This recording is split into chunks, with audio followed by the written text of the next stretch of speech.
Monsieur Marion, vous avez déposé un vœu que vous avez... donc, vous nous avez déposé un second vœu concernant la question du respect des animaux.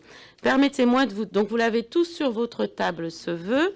Permettez-moi de vous donner quelques éléments d'éclaircissement au vu des questions que pose ce vœu.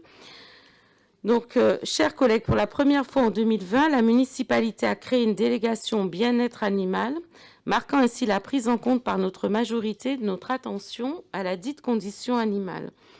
De façon très concrète, notre exécutif s'est saisi dès son premier mandat du sujet des chats errants, dont le nombre est évalué à près d'un millier sur notre territoire. Donc, cela fait quelques années déjà que nous menons un travail de régulation auquel s'associe désormais la métropole de Lyon dans une étroite collaboration. Et nous soutenons l'association des chats libres vaudais qui accompagne leur stérilisation. Et c'est Éric-Jean Bagès-Limoges, qui a la délégation du bien-être animal, qui suit ce projet, qui a eu l'occasion de le présenter en conseil municipal. Je rappelle que la ville a mis à disposition de l'association un local rue Alexandre Dumas et peut s'honorer d'être la seule commune de la métropole à proposer un accompagnement aussi poussé, y compris avec la Société protectrice des animaux. Permettez-moi de souligner en complément l'importance de la politique environnementale communale qui, au travers des nombreuses actions de végétalisation des espaces publics, l'action Une naissance, un arbre, le jardin de la Grapinière, l'esplanade Taz, l'îlot des Dentelières, le marathon de la biodiversité, le plan zéro phyto dont nous avons parlé tout à l'heure, toute cette politique contribue à la préservation et au développement de la biodiversité vaudaise. C'est dans ce même esprit de responsabilité que nous devons traiter la présence massive de la population dite du Columbus livia. Ce sont les pigeons bisés qui, dans certains quartiers de la commune, entraînent des nuisances à la fois pour les habitants, mais aussi pour la faune communale, puisqu'en milieu urbain, comme chacun a pu le constater, il n'y a plus de prédateurs naturels. Les habitants, d'ailleurs, nous le demandent avec beaucoup d'acuité et d'intensité que nous trouvions des solutions. Et cela pour quelques raisons que je me permets d'énumérer rapidement, puisque les pigeons peuvent transmettre des maladies aux êtres humains, en particulier par l'inhalation de poussière provenant de fientes de pigeons séchées. Cette poussière peut contenir des spores de champignons, des bactéries pathogènes qui, une fois inhalées, peuvent provoquer des infections. Ils sont également porteurs de plusieurs dizaines d'agents pathogènes transmissibles à l'homme, en particulier la salmonellose ou la grippe aviaire. Il perturbe l'équilibre de l'écosystème, et je sais, Monsieur Marion, que vous y êtes attaché, et la biodiversité en concurrençant d'autres espèces pour les ressources alimentaires et les sites de nidification. Ils ont une telle capacité d'adaptation, un tel régime alimentaire qu'ils s'établissent dans de nombreux environnements, y compris dans les zones urbaines, où ils rentrent parfois en compétition avec d'autres oiseaux pour l'accès aux ressources, ce qui peut entraîner un déséquilibre écologique, j'en parlais à l'instant. Il propage les maladies qui affectent d'autres oiseaux, la faune, et contribue à la diminution de la biodiversité locale. Et je finirai rapidement en parlant de l'impact économique, parce que les pigeons peuvent entraîner par leur fiente et d'éjection la dégradation des bâtiments. Alors, nous avons travaillé plusieurs sujets. D'abord, nous avons évidemment fait le constat, comme dans toutes les villes, que la prolifération des pigeons est liée en partie à la conséquence d'une abondance de nourriture sur l'espace public. C'est pourquoi, en lien étroit avec les conseils de quartier, la municipalité a installé des boîtes à pain dans des secteurs de territoire concernés. Ce premier dispositif a été encourageant, mais demeuré, je suis aussi transparente, insuffisant. Nous allons poursuivre la sensibilisation qui a commencé, bien sûr avec les conseils de quartier, mais aussi les bailleurs sociaux et les acteurs de la ville. Et nous espérons l'amplifier grâce à l'implantation des composteurs métropolitains. Vous avez vu les bornes à compost, qui vont permettre notamment aux habitants d'y déposer le pain non consommé et qui seront rassurés quant à la destination du pain. Vous savez la difficulté que nous pouvons tous avoir à jeter du pain, et donc en se disant que ça sert quand on le jette aux pigeons. Désormais, avec le compost, nous sommes rassurés, le pain revient à la terre et donc sert de compost et permet de produire en termes agricoles. Permettez-moi de rajouter quelques interventions qui ont eu lieu ces dernières années sur l'hôtel de ville afin de nettoyer les espaces colonisés par des pigeons et qui ont pu obturer certains accès. C'est aussi un enjeu de sécurité. Alors, j'ai effectivement mandaté des entreprises qui utilisent des outils dits de bioprédation par la mise en œuvre de campagnes de capture. Et donc, je m'inscris en faux, Monsieur Marion, contre ce que vous dites dans votre vœu, qui respecte ces campagnes de capture, respectent la réglementation, tant sur la détention des oiseaux que sur la mise en œuvre des solutions de piégeage. Ces campagnes excluent les tirs d'effarouchement, le recours au gazage des pigeons capturés, comme vous semblez l'indiquer. Les volatiles sont attrapés via des volières, ce qui fait partie des méthodes préconisées, qui sont entretenues et dans lesquelles ils trouvent de l'eau et de la nourriture. Et nous introduisons, enfin pas nous, mais la réglementation propose aujourd'hui d'introduire des faucons sur le territoire, ce qui restaure la chaîne alimentaire bouleversée par la nature humaine, les faucons étant les prédateurs naturels des pigeons qu'ils auraient trouvés dans un autre milieu que celui d'une ville, ce qui explique évidemment que n'ayant plus de prédateurs, ils prolifèrent. Enfin, vous faites d'autres préconisations. Les études que nous avons consultées ont montré qu'aujourd'hui, elles ne produisent pas l'effet escompté.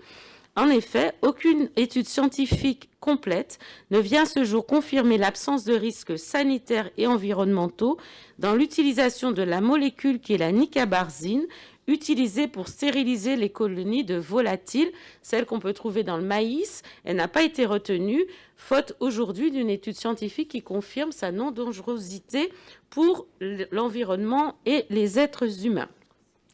Donc, au regard des éléments présentés, la ville de Vaux-en-Velin a fait le choix de s'inscrire dans le respect de la législation, dans le respect de l'environnement, de la condition animale, tout en protégeant les veaudettes et les veaudettes des nuisances engendrées par la prolifération des pigeons.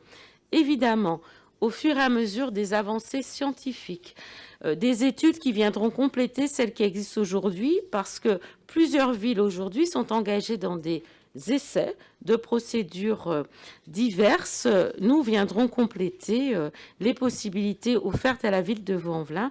Mais je tiens à assurer notre attachement, et je sais que c'est celui de l'ensemble de l'équipe municipale, au bien-être animal, au bon traitement de la faune et à assurer la biodiversité sur notre ville. Voilà, je voulais apporter ces précisions, Monsieur Marion. Est-ce que vous avez une réaction ou une question complémentaire après les explications que j'ai pu produire? Oui, je vais surtout lire le vœu, hein, mais avant cela, je veux dire que je regrette que vous transformiez un vœu qui pose une question très précise et demande une action très précise en occasion de promotion de votre Monsieur politique. Marion, ce que j'ai proposé... Alors attendez, avant que vous poursuivez... Non, mais je vais vous rendre la parole. Je vais vous redonner la parole. Je vais redonner la parole et je vais préciser que dans le vœu, que tout le monde a sur la table et que vous n'avez donc pas besoin de le lire, et donc je vais poursuivre puisque vous n'avez pas de questions à poser, que je réponds à la question que vous formulez. Et donc je vais proposer maintenant, puisque vous n'avez pas de questions, c'est ce que je comprends, mais je vous rendrai la parole si je vous la donnerai évidemment si vous en avez une. Moi, je vais proposer, Monsieur Marion, une nouvelle fois de ne pas mettre au vote votre vœu, dans la mesure où j'ai apporté des éléments de réponse à la question que vous posiez et que vous n'avez pas d'éléments complémentaires à me demander, si j'ai bien compris. Donc, je vais proposer à l'ensemble du conseil municipal, si vous en êtes d'accord, à ne pas passer ce vœu au vote. Est-ce qu'il y a... alors, donc, si tout le monde a bien compris, que celles et ceux qui sont d'accord pour ce que le vote ne soit pas proposé au vœu lèvent la main. Voilà. Et je vous remercie, donc, du coup, pour cette action. Si vous avez une question, Monsieur Marion, je vous passe la parole. Il ne sera pas dit que vous ne l'aurez. Vous me disiez que vous me rendiez la parole, donc effectivement, je la reprends, et je regrette d'avoir été interrompu, parce que je vous ai écouté jusqu'au bout, madame. Moi aussi, Monsieur Marion, je vous ai toujours écouté jusqu'au bout. Vous ne m'avez pas écouté jusqu'au bout, parce que précisément, vous m'avez dit que vous n'avez pas de questions, donc j'ai avancé. Donc, j'étais en train de dire que je regrettais que vous transformiez un vœu en une action de promotion de votre politique. C'est un vœu qui pose une question très précise, et donc, bon, je veux bien qu'on parle toujours de tout, mais quand même, l'important, c'est d'abord de partir de la question précise. Et je trouve aussi que le respect, c'est de permettre aussi à la personne d'exposer son propos en premier lieu. Lorsque vous mettez un point à l'ordre du jour de ce conseil, je ne me permets pas de l'introduire. Le respect, ce serait donc de me laisser d'abord présenter mon propos. Je n'ai pas observé que vous fonctionniez à l'inverse sur vos propres rapports. Je voudrais aussi rappeler que cette ficelle du fait que c'est légal, c'est quelque chose qui se voit un petit peu, quoi. C'est-à-dire que, qu'est-ce que vous voulez dire quand vous dites ça? Que vous faites des actions qui sont légales. Mais, quel est le sous-entendu? Que de temps en temps, on pourrait en faire qui ne soient pas légales? Non, ça n'a pas de sens. Donc, le sujet, c'est que vous êtes en train de dire que puisque la loi vous le permet, alors vous vous autorisez tout ce qui est possible. Et donc, vous faites taire le débat. Et ça, je le regrette parce que ça a déjà été tenté hier. Je vous pose une question de fond, une question d'éthique, parce que oui, on peut faire autrement. Il y a plusieurs alternatives qui sont présentées dans le vœu que vous n'avez pas nommées, et je trouve que c'est regrettable. Il y a des possibilités, en termes de maïs contraceptif par exemple. Ces possibilités existent. Par ailleurs, le risque de santé que vous évoquez, il est extrêmement faible, et vous n'avez pas été en mesure d'en faire la démonstration. Vous n'avez fait que des hypothèses. S'il y a un risque précis à Vaux-en-Velin, constatons-le, analysons-le, et on pourra en discuter. Vous n'êtes pas en mesure, ce soir non plus, de pouvoir apporter des preuves de cela. Et il faut aussi mettre des contextes d'historique parce que vous avez été interpellé par une association de protection animale dès le mois de septembre dernier qui vous a contacté, qui vous a demandé des documents que vous avez refusé de fournir, que la commission d'accès aux documents administratifs vous a ordonné de fournir, que vous n'avez toujours pas fourni. Et cette association s'est présentée devant l'hôtel de ville il y a plusieurs semaines, n'a pas pu non plus vous rencontrer. Et donc, en fait, il y a un refus de débattre clairement de ces questions avec des éléments précis et d'expérimenter les alternatives, puisqu'elles existent. Et donc, je veux présenter ces alternatives. Bon, Monsieur Marion, comme nous avons dit que le vœu n'est pas présenté, j'ai entendu votre exposé de méthode. Nous disons que nous ne présentons pas le vœu au vote. Tout le monde a pu avoir le vœu et l'a lu.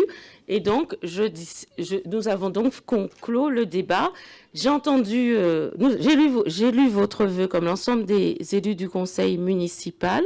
J'ai répondu aux éléments que vous avez portés.